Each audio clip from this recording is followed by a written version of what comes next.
Um defeito de cor. Capítulo 9, continuação. A casa. A casa nova também era antiga, mas já se parecia mais com as casas da Bahia, pois tinha pertencido a um brasileiro. O chão era de tábuas, gastas e arranhadas, e o teto era bem alto, o que a deixava fresca e arejada. Tinha também mais janelas e mais portas, embora o terreno fosse menor, o que não tinha importância.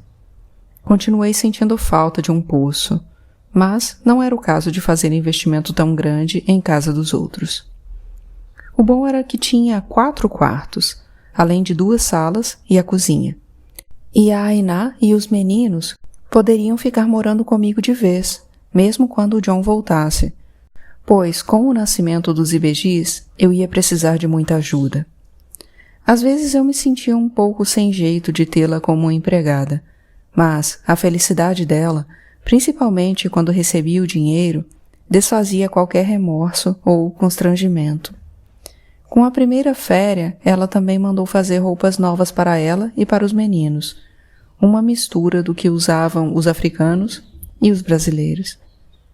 Quando o John voltou, em meados de maio, aprovou a casa nova e os poucos móveis que eu tinha mandado fazer, principalmente a cama grande.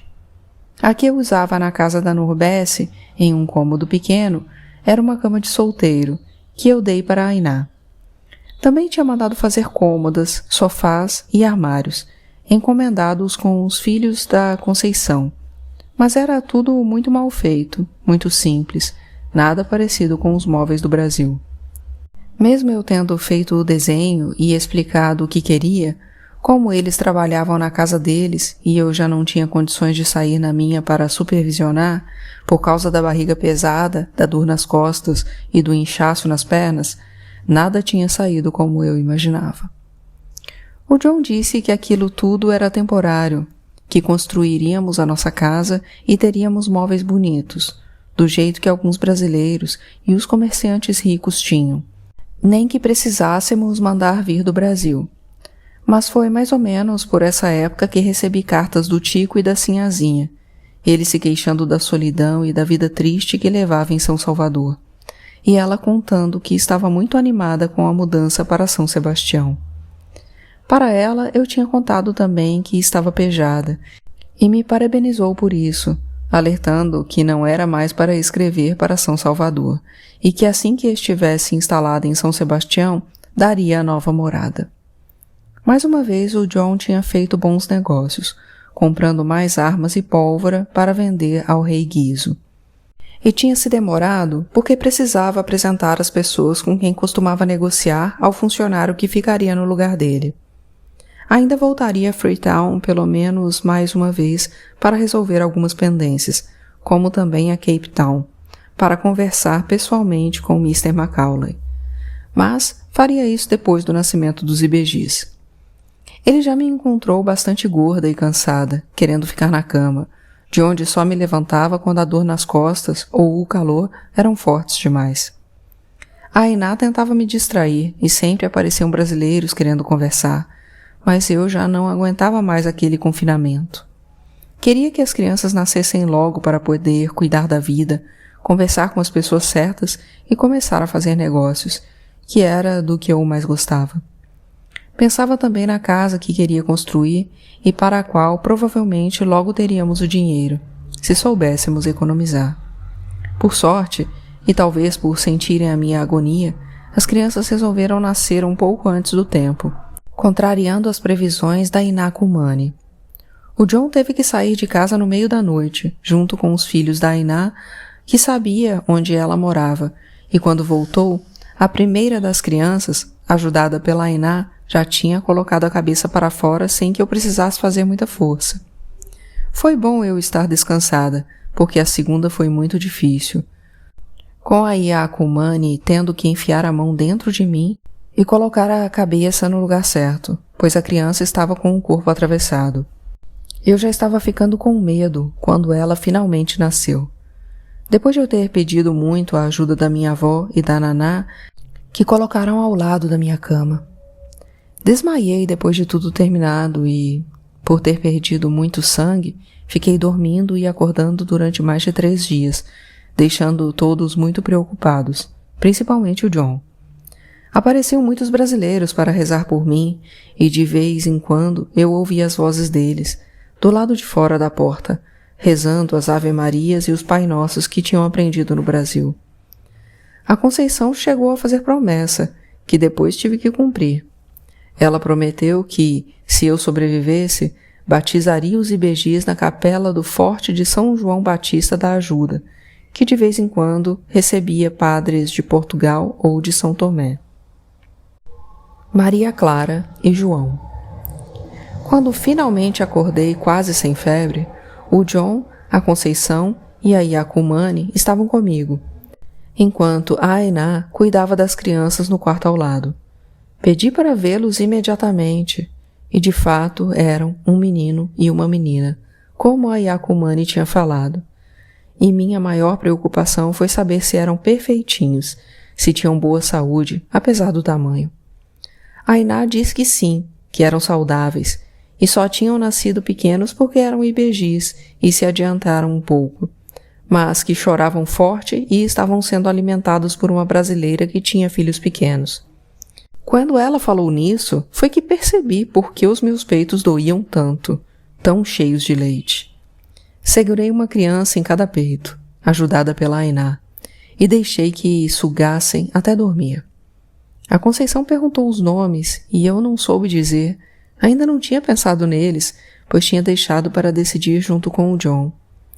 A Ainá comentou que, como eram IBGs e tinham nascido no Daomé, onde nem se dizia IBG, e sim Orro, deveriam se chamar Zinzu, a menina que tinha nascido primeiro, e Zagbo, o menino que tinha nascido por último.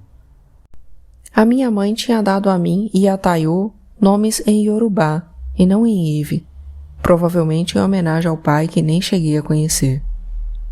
Mas eu não queria dar nomes africanos para os meus filhos, pois gostava mais dos nomes brasileiros, achava bonito o modo de dizer. Isso também contradizia o que eu pensava antes, quando não quis ser batizada para conservar meu nome africano, usando o nome brasileiro somente quando me convinha. Mas naquele momento, vendo a situação em Uidá e, pelo jeito, em vários lugares da África, um nome brasileiro seria muito mais valioso para os meus filhos. Eu também ainda pensava em talvez voltar para o Brasil, e os nomes facilitariam a vida deles, não seriam tão diferentes, apesar de nascidos em África.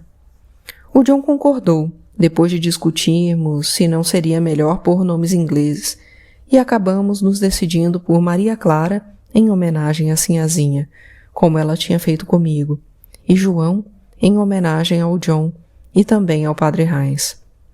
A Maria Clara e o João não saíam dos meus peitos, e todos diziam que assim era bom, que eles cresceriam melhor e mais depressa. Mas aquilo acabava comigo, que estava ficando quase tão magra quanto tinha sido a Ainá, enquanto ela engordava, feliz com a boa vida que estava levando, apesar de trabalhar bastante. Pensei em arrumar alguém para ajudá-la, mas ela não quis, dizendo que aquilo não chegava nem perto de todo o trabalho que tinha na tribo, onde não ganhava dinheiro e nem comidas suficientes. Relações.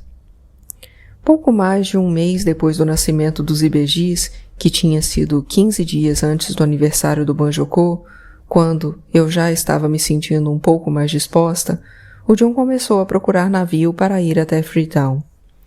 Eu queria aproveitar a ausência dele para cuidar dos negócios em Uidá, ver com quem tinha que conversar, dessas coisas. Preferia tomar a frente dos negócios ali, não deixando tudo sob a responsabilidade dele, pois me sentiria mais segura. A convivência com o seu pai tinha provado que eu estava certa quanto a não ficar na dependência de homem algum.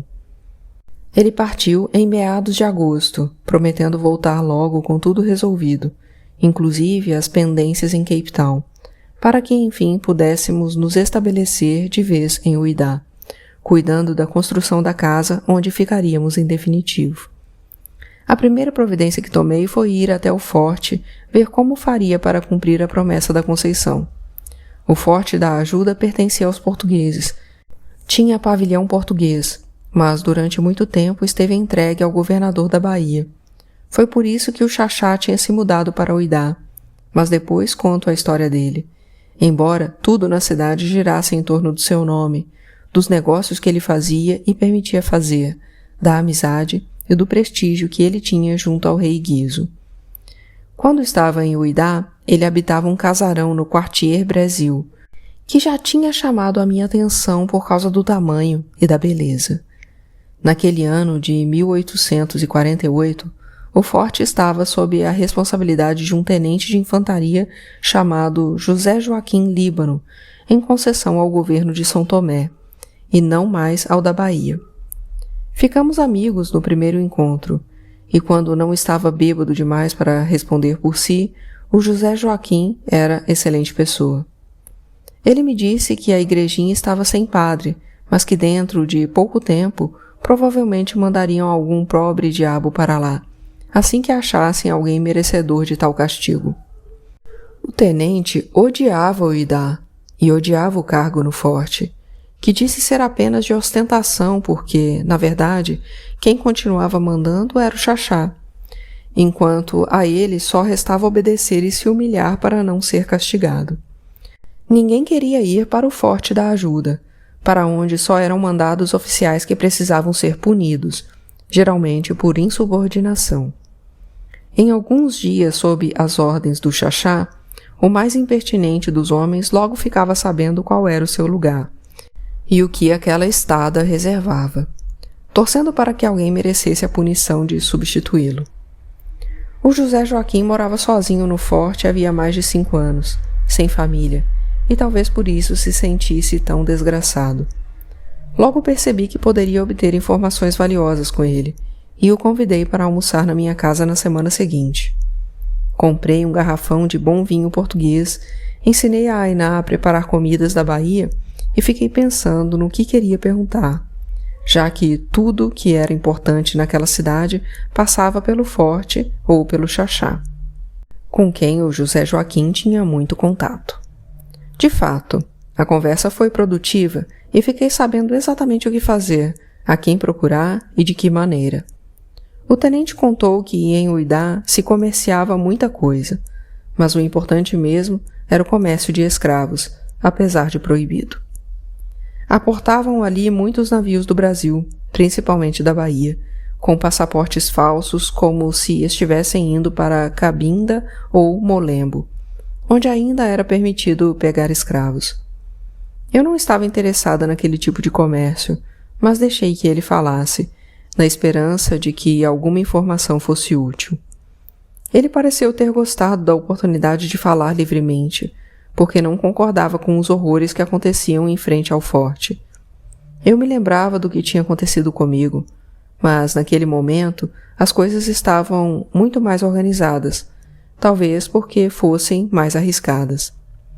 Com a vigilância dos ingleses, somente os comerciantes mais ricos e mais importantes continuavam no negócio, e tinham métodos bastante eficientes. Quase todos os escravos saíam de África com comprador e consignatário certo, e os navios ficavam esperando por eles em alto mar, afastados da costa. Quando havia número suficiente para o embarque, o capitão era avisado e já encontrava os escravos, prontos para embarcar nas pirogas que os levariam até o navio. Antes, eram marcados a ferro, esquentado em fogueira e mergulhado em óleo de palma quente, para que o ferro não grudasse na pele e o machucado não desandasse muito. Assim, os comerciantes podiam controlar a quem pertenciam as peças mortas durante a viagem, prejuízo com o qual cada dono tinha que arcar separadamente. Muitas vezes, as peças eram trocadas por mercadorias da Bahia, e o José Joaquim disse que 10 pipas de cachaça valiam 6 bons homens jovens, enquanto 4 mulheres poderiam ser trocadas por 8 caixas de açúcar e de melaço, que valiam menos.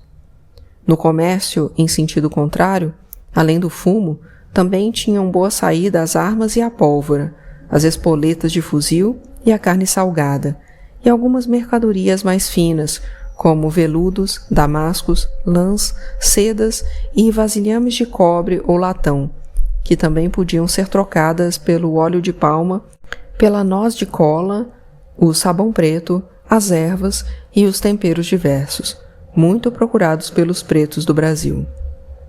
Era isso que me interessava, e quando perguntei se tinha que pedir permissão ao rei Guizo, o José Joaquim me instruiu a falar diretamente com o Xaxá, porque o rei aceitava o que ele decidisse.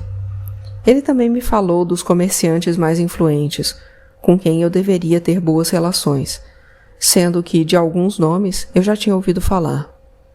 Aqueles nossos almoços se tornaram hábito, mesmo depois da volta do John, que também gostava de uma boa conversa. E com o passar do tempo, começaram a ser frequentados também por muitos brasileiros e comerciantes de Uidá e da região. O primeiro comerciante que procurei foi o alfaiate, que na verdade se chamava José Francisco dos Santos, mas tinha incorporado o alfaiate como apelido, que acabou passando para os filhos. Eu já sabia quase tudo sobre ele, contado pelo Ayodelê e pelo José Joaquim, e foi fácil abordá-lo com boa educação para perguntar se ele sabia da próxima visita de um padre à capela do forte, para batizar os meus filhos. Usei o melhor vestido. Isso também deve ter impressionado o homem, pois o José Joaquim tinha me contado que ele gostava das coisas boas, coisas finas, que constantemente encomendava do Brasil e da Europa, como caixas com pares de meias, cortes para roupas, charutos, chinelos, papéis, perfumes, caixas de música, bebidas, pacotes de chá e de café, espelhos, relógios e muitos outros produtos que não eram encontrados em África, ou que até se encontrava, mas que não eram de boa qualidade. O alfaiate era viúvo de uma das filhas preferidas do Xaxá, com quem teve um filho, e o casamento deles tinha sido o primeiro celebrado na capela do forte por um padre português, chamado especialmente para a cerimônia. Depois, tendo negócios também em Agué, o alfaiate tinha se casado com uma brasileira de lá, com quem teve outro filho, que na época estava com 8 anos. Em Uidá, ele se dedicava principalmente ao comércio de escravos, mas também tinha fazendas de palma e galpões onde era fabricado o óleo. Dei um jeito de entrar nesse assunto e ser convidada para conhecer um dos seus galpões, dizendo que meu marido tinha bom relacionamento com ingleses interessados no produto. Acho que ele nem se interessou por essa informação, pois em nenhum momento tirou proveito dela, visto que já tinha todos os contatos de que precisava. Deve ter me mostrado o galpão por orgulho mesmo, porque era um rico estabelecimento que vendia o óleo de palma a granel para quem fosse até lá comprar, ou em imensos barris que seguiam para o estrangeiro junto com as nozes de cola que ele também plantava. O pátio do galpão estava sempre cheio de gente, compradores ou os próprios escravos do alfaiate, que passavam o tempo todo contando os cauris que recebiam. Eu já tinha aprendido a fazer a conversão de shillings para réis e precisava aprender a de shillings para cauris, que me pareceu muito mais complicada, pois eram muitos cauris para poucas libras. Na época, um shilling equivalia a aproximadamente 144 cauris, portanto, uma libra equivalia a 2.880 cauris. O alfaiate era muito duro no trato com os negócios e com os escravos, mas uma pessoa muito cordial e gentil com os amigos.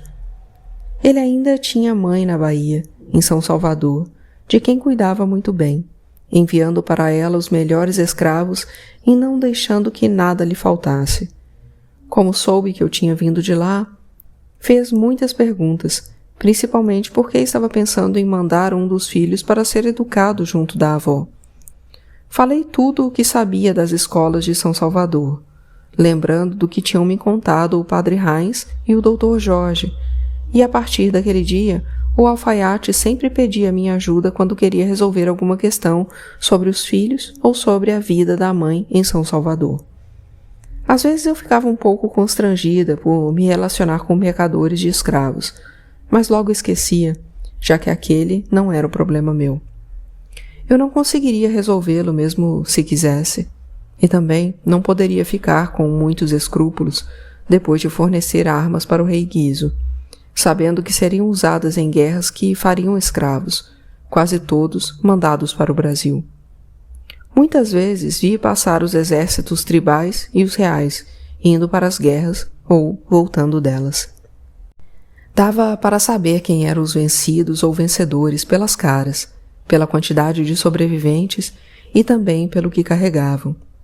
Em fuga, os perdedores pegavam apenas os bens mais valiosos e punham fogo no resto. Os vencedores se apossavam de tudo o que podiam, o que restava nas casas, nos celeiros e nas lavouras, além das cabeças dos guerreiros mortos, que eram compradas pelo rei, assim como os capturados vivos, que seriam feitos escravos, obedecendo a uma interessante divisão.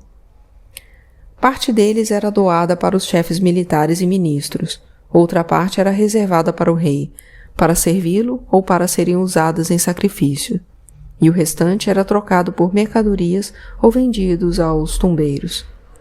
Como bem dizia o Fatumbi, infelizmente, a vida era assim mesmo, e cada um que cuidasse de si, já que, diretamente, eu não estava fazendo mal a ninguém.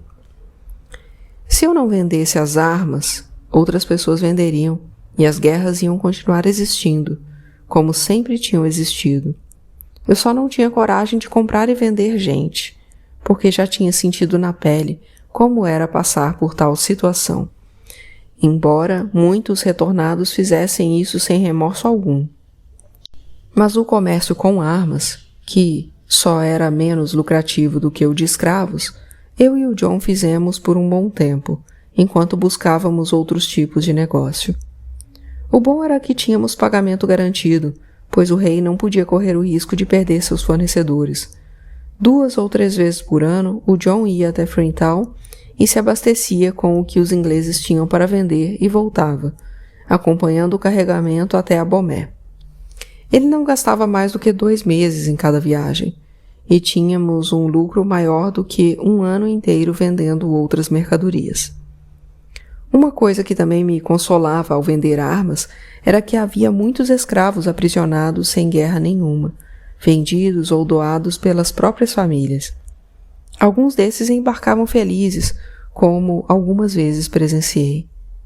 Eles eram saudados e incentivados por aqueles que tinham retornado contra a vontade, os que tinham sido expulsos da Bahia depois das rebeliões. Alguns retornados à força morriam de saudade e dariam a vida para voltar, e não eram poucos os que trocavam uma vinda de liberdade em África por outra de escravidão no Brasil. Quando eu estava de repouso, tanto em casa da Norbesse como na minha, recebi visitas de brasileiros que gostavam de contar suas histórias. Muitos dos que foram obrigados a retornar, principalmente os que já eram libertos no Brasil e viviam em boas condições, tinham raiva da África. Geralmente eram mais instruídos e não tinham se conformado com a condição de escravos, lutando até conseguirem sair dela, e se viam de volta a um lugar atrasado, ao qual não conseguiam mais se acostumar. Em muitos casos, antes de serem mandados para o Brasil, tinham pertencido a boas famílias africanas, pelas quais tinham sido traídos, e por isso não pensavam em procurá-las de volta. Ou até pensavam, para se vingar. Era muito comum serem embarcados filhos de reis ou de chefes tribais que poderiam ameaçar o trono de algum herdeiro menos conceituado e mais ambicioso. Para que não criassem problemas na sucessão, os membros ou rapazes eram vendidos ou dados aos mercadores de escravos, que não faziam qualquer distinção entre nobres e súditos.